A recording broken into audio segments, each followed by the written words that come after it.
24 ঘন্টার মধ্যে রংপুরে ঘটনাস্থলে এসে উক্ত মামলা সাক্ষী সহযোদ্ধা এবং সংশ্লিষ্ট সকলের অংশগ্রহণে গণশুনানি এর আয়োজন করে সুষ্ঠু তদন্ত নিশ্চিত করতে হবে এবং সেই সাথে দ্রুততম সময়ের মধ্যে তদন্ত রিপোর্ট জমা দিতে হবে।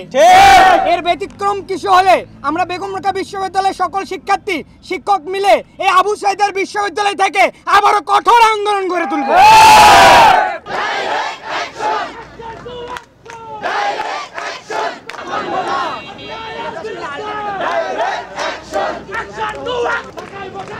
গত 2024 সালের 16 জুলাই একটি যৌক্তিক আন্দোলনরত বেগম রোকেয়া বিশ্ববিদ্যালয়ের শিক্ষার্থীদের উপর এক নৃশংস গুলি এবং হত্যাকাণ্ড চালায় পুলিশ।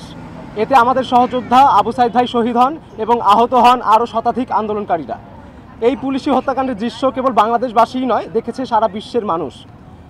এর প্রেক্ষিতে স্বৈরাচার পতনের পর শহীদ আবু সাইদ ভাইয়ের বড় ভাই রমজান আলী বাদী হয়ে এবং আমরা সহযোদ্ধা ও প্রত্যক্ষদর্শীরা সাক্ষী হয়ে একটি মামলা দায়ের করি।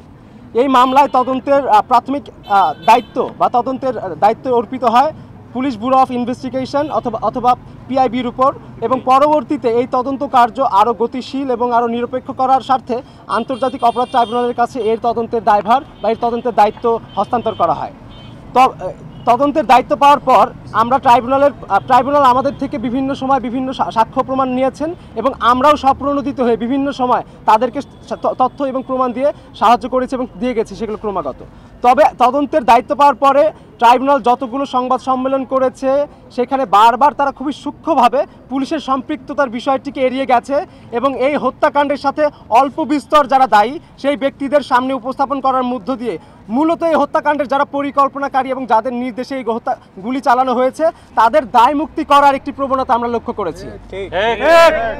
আপনারা জানেন, আজ আন্তর্জাতিক অপরাধ ট্রাইব্যুনাল একটি তদন্ত প্রতিবেদন দাখিল সম্পর্কিত একটি সংবাদ সম্মেলন করেছে এবং সেখানে 30 জনের সম্পৃক্ততার কথা তারা উল্লেখ করেছেন এবং এবারও তারা খুব সূক্ষ্মভাবে একজন বিশ্ববিদ্যালয়ের প্রশাসনিক দায়িত্ব অবহেলার দায়ে অভিযুক্ত শিক্ষকের নাম উল্লেখ করলেও তারা কোনো ধরনের পুলিশের সম্পৃক্ততার কথা তারা উল্লেখ করেন নাই।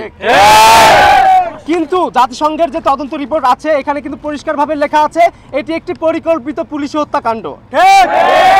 এছাড়াও গত 23 জুন আন্তর্জাতিক অপরাধ ট্রাইব্যুনালের একটি বিশেষ টিম রংপুরে এসে একটি গণশুনানির কথা থাকলেও তার আগের দিন একটি বিশেষ কারণ উল্লেখ করে এই গণশুনানি না করেই তারা আজকে বিশেষ তাড়াহুড়ার মধ্য দিয়ে তদন্ত প্রতিবেদন দাখিল করার উদ্যোগী হন। আমরা গভীর উদ্বেগের সাথে প্রকাশ করছি উপরোক্ত দুইটি কারণ। বারবার এই পুলিশি হত্যাকাণ্ডকে একটি প্রশাসনিক হত্যাকাণ্ড হিসেবে চালিয়ে দেওয়া এবং এখানে যেই বড় আর ঊর্ধ্বতন যে পুলিশ কর্মকর্তারা দায়ী রয়েছেন তাদেরকে এখান থেকে খুব সূক্ষ্মভাবে পাশ কাটানোর যে একটি প্রবণতা লক্ষ্য করেছি। এবং দ্বিতীয়ত হচ্ছে গত 23 তারিখ বেগম রোকেয়া বিশ্ববিদ্যালয়ে আসার পর একটি গণশুনানি হওয়ার কথা থাকলেও তারা কি কারণে এই গণশুনানিটা করলেন এবং না করে তাড়াহুড়া করে এই তদন্ত প্রতিবেদন দাখিল করছেন, এই দুটি কারণে আমরা গভীর উদ্বেগ প্রকাশ করছি এবং এই তদন্ত প্রক্রিয়ার উপর আমরা নিজেদের অনাস্থা প্রকাশ করছি। আপনাদের আবার এই তদন্ত প্রক্রিয়ার উপরে আমরা বেগম রোকেয়া বিশ্ববিদ্যালয়ের শিক্ষার্থীরা, আবু সাইদ ভাইয়ের সহযোদ্ধারা এবং রংপুরের সার্বিক মানুষ যারা এই হত্যাকাণ্ডের সাথে ওতপ্রোতভাবে জড়িত ছিল তারা এই তদন্ত প্রক্রিয়ার উপরে আমরা অনাস্থা প্রকাশ করছি। আমাদের প্রদান করা তথ্যের সাথে বরাবর আমরা দেখে গেছি এই অপরাধ ট্রাইব্যুনালের যে চিফ প্রসিকিউটর আছে তার বক্তব্যের অনেকাংশেই কিন্তু আমরা অমিল লক্ষ্য করেছি। বরাবর দেখেছি তিনি বিভিন্নভাবে বিভিন্ন ভুল তথ্য দিয়েছেন এবং বিভিন্ন মানুষের বিভিন্ন ভুল পরিচয় কিন্তু উল্লেখ করেছেন।